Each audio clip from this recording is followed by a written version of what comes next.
Ndabasuhuje. Uyu munsi tugiye kuganira ku nsanganyamatsiko ivuga ngo alimentation pour prévenir chaque type de cancer. Nshyize mu kinyarwanda ngenekereje navuga ngo ni imirire irinda buri bwoko bwa kanseri. Nk'uko tumaze kubimenyera, kanseri ni indwara imaze gusa naho ibaye gikwira cyangwa se isa naho imenyerewe muri iyi minsi yacu ya none. Abantu benshi bagenda bahura n'icyo cyorezo, ariko amakuru abenshi badafite ni uko kanseri burya ihabwa izina hakurikijwe urugingo yafashe. Niba ari kanseri y'umuhogo iritwa kanseri y'umuhogo, niba ari kanseri y'ijisho iritwa kanseri y'ijisho, niba ari kanseri y'amara iritwa kanseri y'amara. Ni ukuvuga ngo rero bayiha izina bakurikije urugingo runaka yafashe.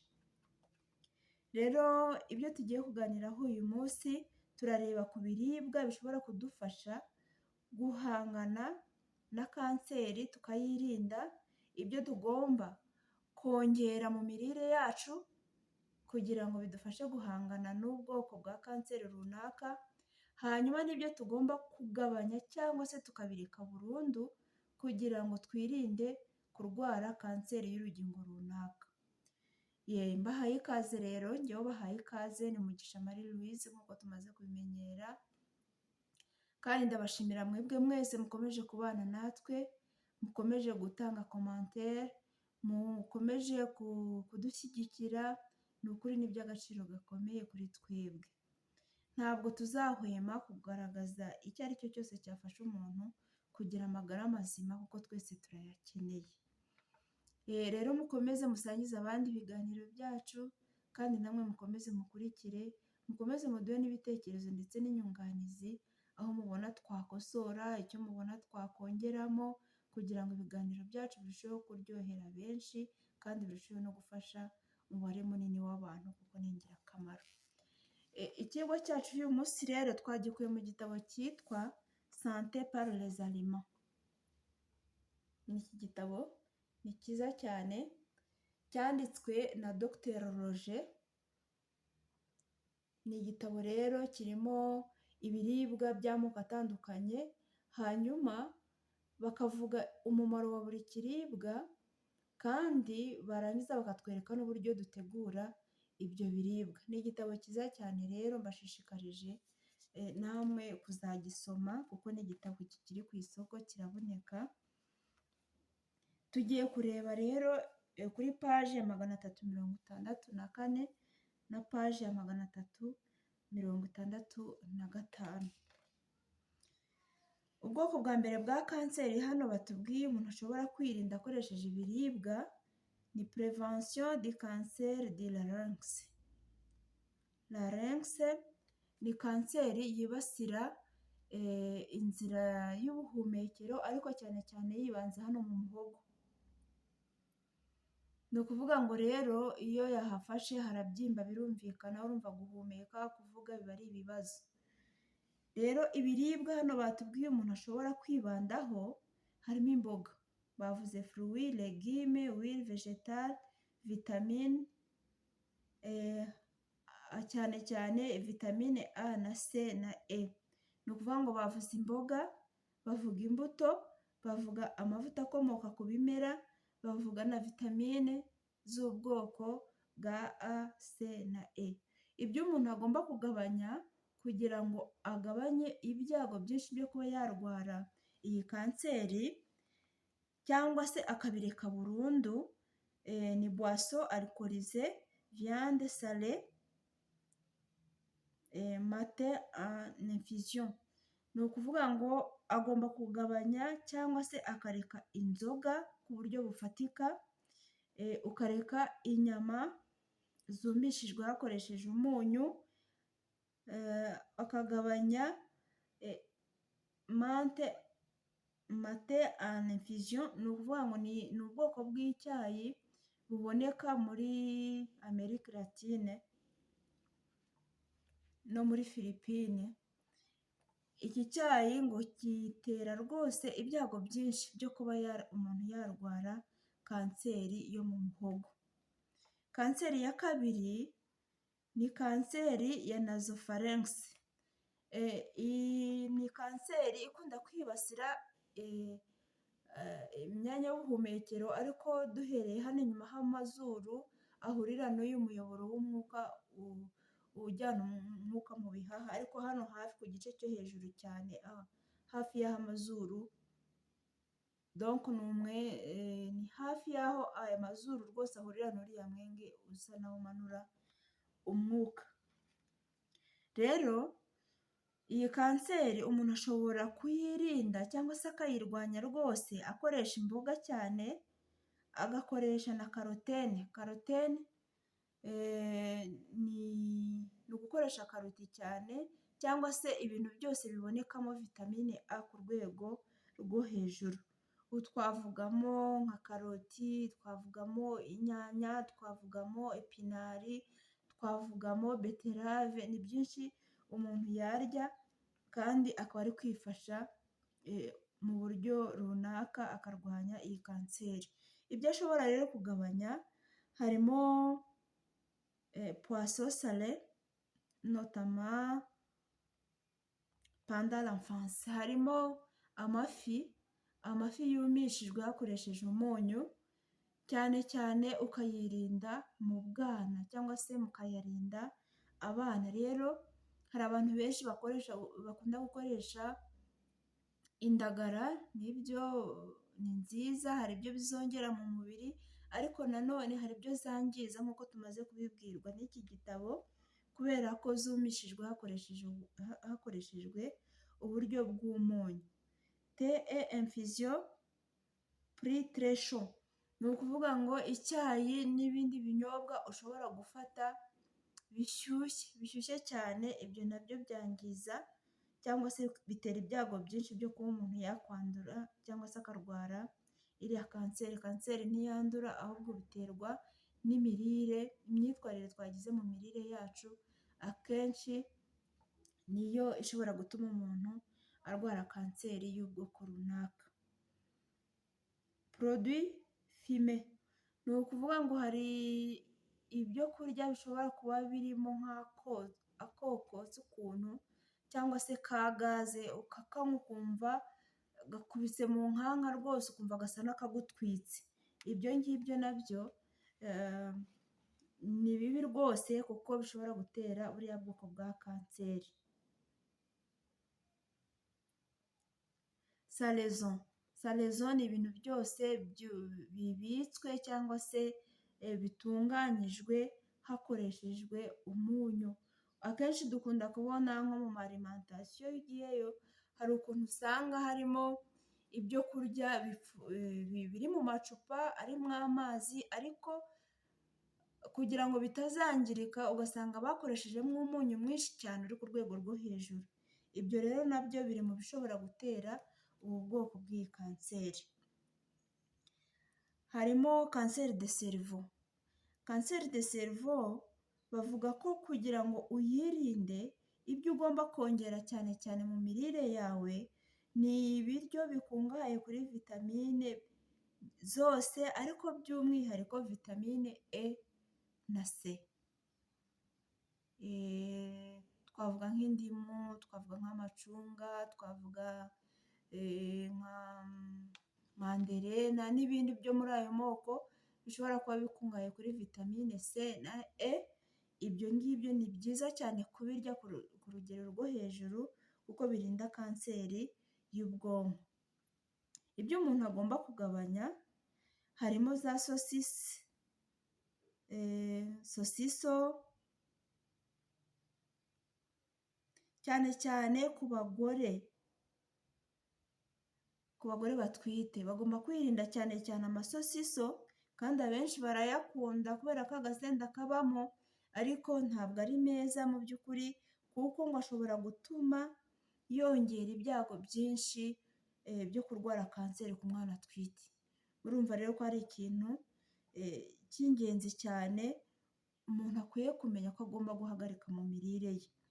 Harimo hambaga abana barazikunda, abagore turazikunda, ariko si byiza na gato gukomeza kuzirya kubera ko zitera kanseri y'ubwonko.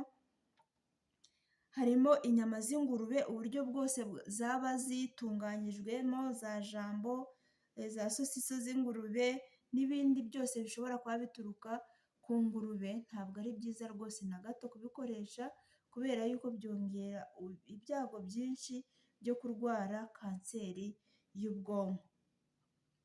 Hanyuma ikindi kintu hano batwihanangiriza gukoresha ni ibyo kurya byose bitetse mu bwoko bw'amafiriti.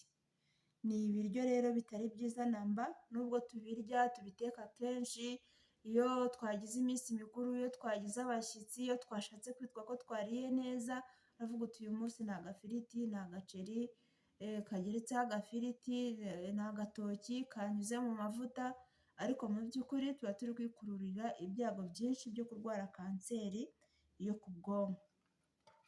Ikindi batubwiye ni kanseri yo mu kanwa, kanseri de la bouche.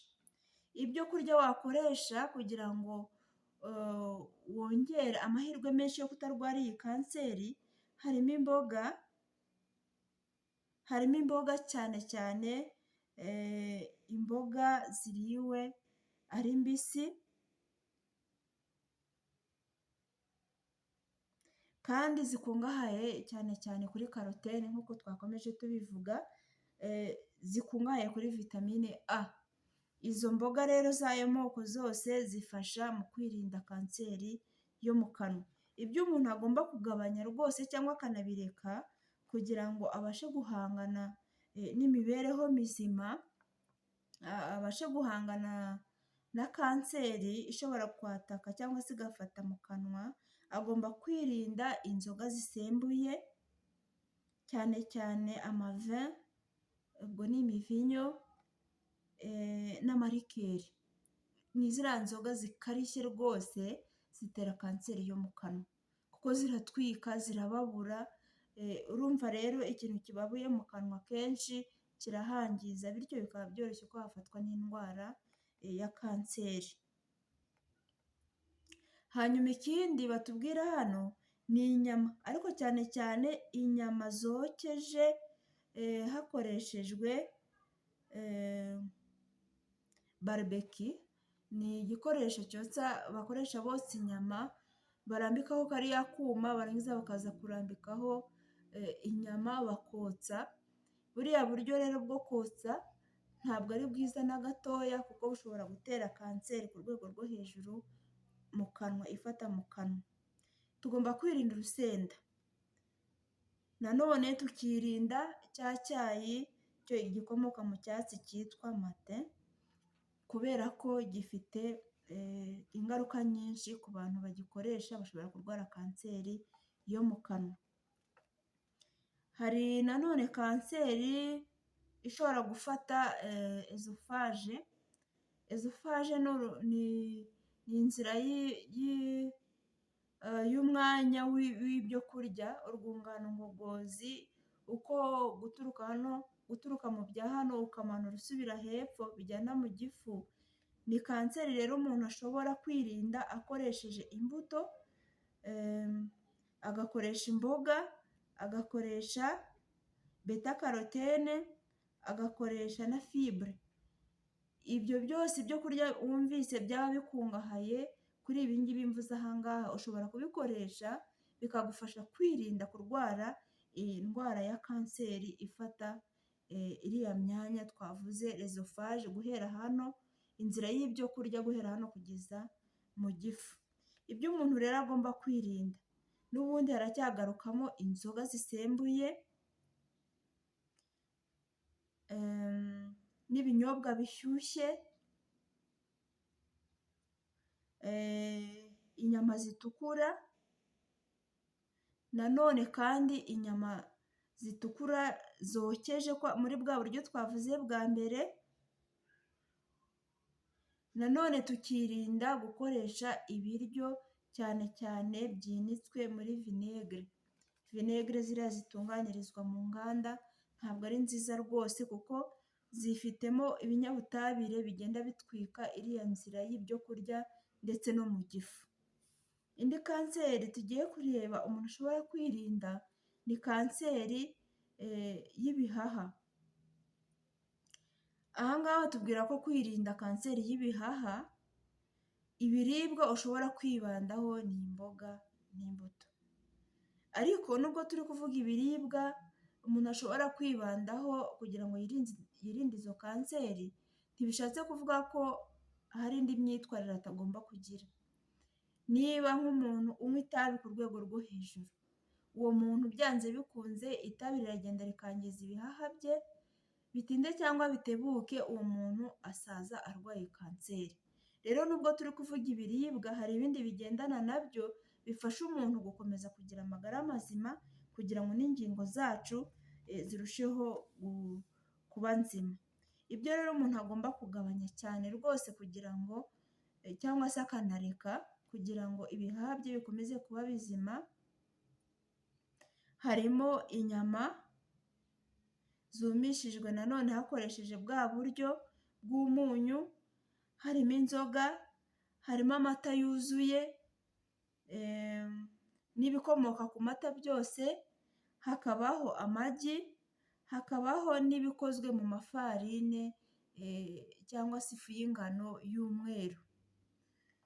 Ibyo byose rero umuntu agomba kubyirinda kugira ngo agire amagara mazima, bityo ibihaha bye bibashe gukora neza uko bikwiriye. Indi kanseri hano batubwiye kanseri y'igifu. Kanseri y'igifu kugira ngo ubashe guhangana no kutazayirwara cyangwa se no kuyirinda, hano ugomba gukoresha imbuto, cyane cyane imbuto zera ku biti nk'ibiti nk'iby'amacunga, ubwo ni amacunga, ni indimu, nanone ni ibiti byose byera muri ubwo bwoko cyangwa imbuto zose zera muri ubwo bwoko, izo mbuto zose ni nziza zifasha igifu.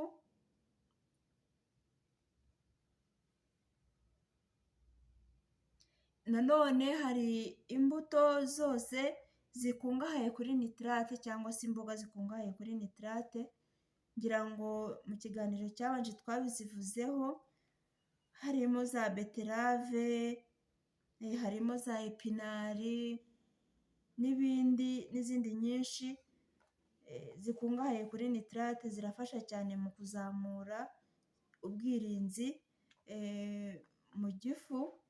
Harimo onyo, igitunguru gitukura cyane cyane, harimo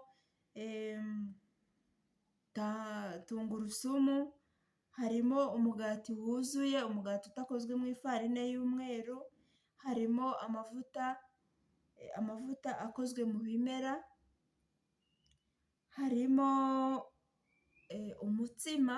Hano nituvuga umutsima twumve cyane cyane umutsima wa tuno tunyampeke dutukura, twe guhita twumva ubugari cyangwa umutsima w'ibigori uriya baba baseye wa kawunga, ahubwo tubijyane muri iyo sansi yo kumva iriya mitsima icyuzuye, itabanje guharurwa ngo itakaze fibre cyane cyane, kuko iyo iharuwe itakaza fibre, kandi fibre nizo zifasha cyane cyane mu gifu ndetse no mu mara. Ibyo tugomba rero kugabanya, tugomba kugabanya inyama zitukura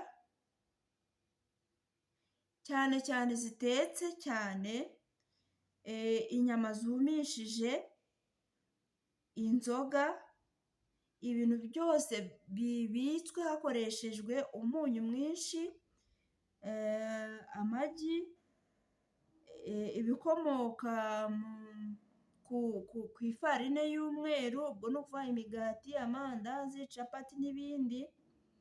Tukirinda isukari, hanyuma tukirinda n'ibinure byinshi, ibintu byose bikozwe mu binure, ibyo tugomba kubyirinda kugira ngo tubashe kwirinda ubu bwoko bwa kanseri.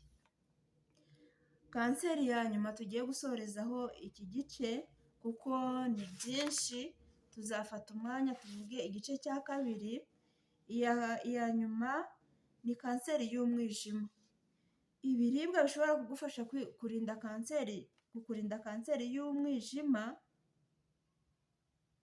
harimo ibiribwa bikungahaye kuri beta karotene, kandi hakabamo ibiribwa byose biriwe ahanini ari bibisi.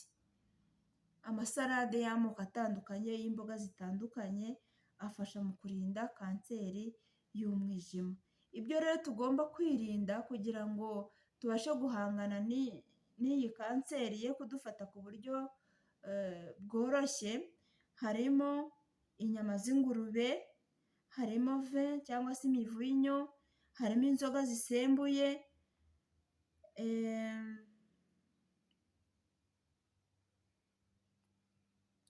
n'ibindi biribwa cyangwa ibinyobwa byose bishobora gusiga umwanda mwinshi mu mubiri.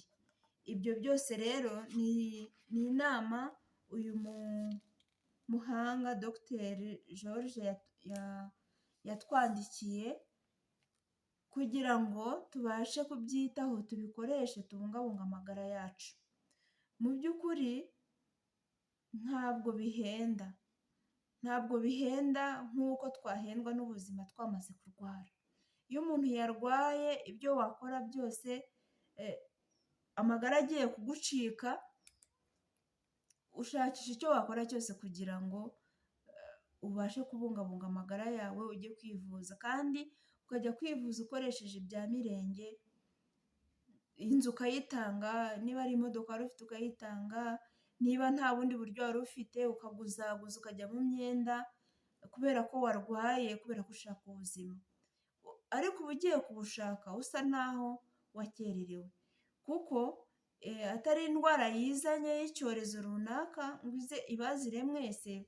Imirire yacu ishobora kudufasha kugira indwara zimwe na zimwe twirinda rwose, tukabaho dufite amagara mazima. Ni byiza rero ko twita ku mirire yacu n'imitegurire y'amafunguro yacu kugira ngo twebwe ubwacu n'ab'umuryango wacu barusheho kugira amagara mazima. Rero mbifurije kugira amagara mazima, ariko nanone mbifuriza kugira amagara mazima muri Yesu Kristo. Yesu Kristo azaza, ntabwo azatinda. Igihe kiratwereka ko Yesu Kristo ari bugufi. Niba yaravuze ko hazabaho intambara, ishyanga rigatera irindi shyanga, ibyorezo, mbese urukundo rugakonja, urwango rukagwira, murabona ko nibyo bihe dusohoyemo. Ni byiza rero ko tugira amagara mazima, ariko tunibuka ko na roho wacu cyangwa umwuka wacu cyangwa ubugingo bwacu bugomba kuba butaraga rwose mu maso ya Kristo, tukaba turi abera. Imana yacu rero ibaha amahoro kandi mukomeze kugubwa neza. Imana ibahire muri byose mu izina rya Yesu.